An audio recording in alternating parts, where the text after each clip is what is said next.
Hi, I'm Danny Nguyen.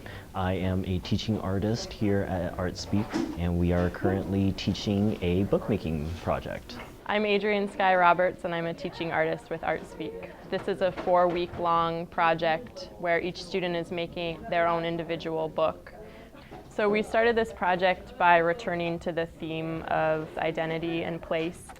Some of the things that we talked about were race and ethnicity, family, the neighborhood that you grew up in, the house you grew up in, your politics, your personal opinions and feelings. Some students chose to do free writes and others did lists. Some did diagrams or drawings based on their own personal identity and relationship to place. Not only is the content going into the book art, but also the presentation itself, everything from the pages, the order, the type of binding, the cover, and its visual presentation is part of the craft. So a bunch of the interns are actually in the process of creating their own hardcover books using fabric as well as paper, and I'm holding up two examples of pieces that mini book covers that we made earlier during workshop. And some of the things that we're trying to get them to think about in terms of how to construct a creative book is making the content match the presentation. So having the concept match the form in which they present it. For example, some of the interns are really interested in how comics and comic books have represented their idea of self and place. And so how do you, say, create a book cover that actually uses a comic book image to create the face of the book itself?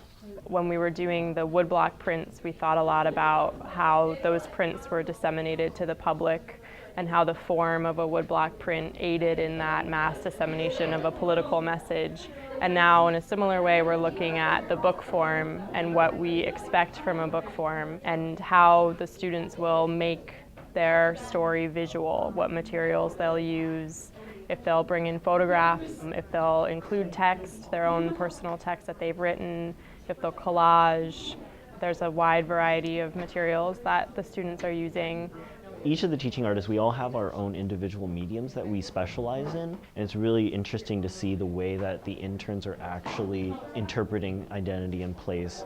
My own work as an artist and writer has a lot to do with memory and place, and specifically thinking about how we preserve the stories of our neighborhoods and our experiences within our neighborhoods and the way that our identities are shaped through the places that we live. So this project has been really exciting for me to see the way that the interns have brought to life these themes that I also work with. And I think important for them too to feel like they each have their own individual story to tell about their own lives and the city that they live in and the places that they've been.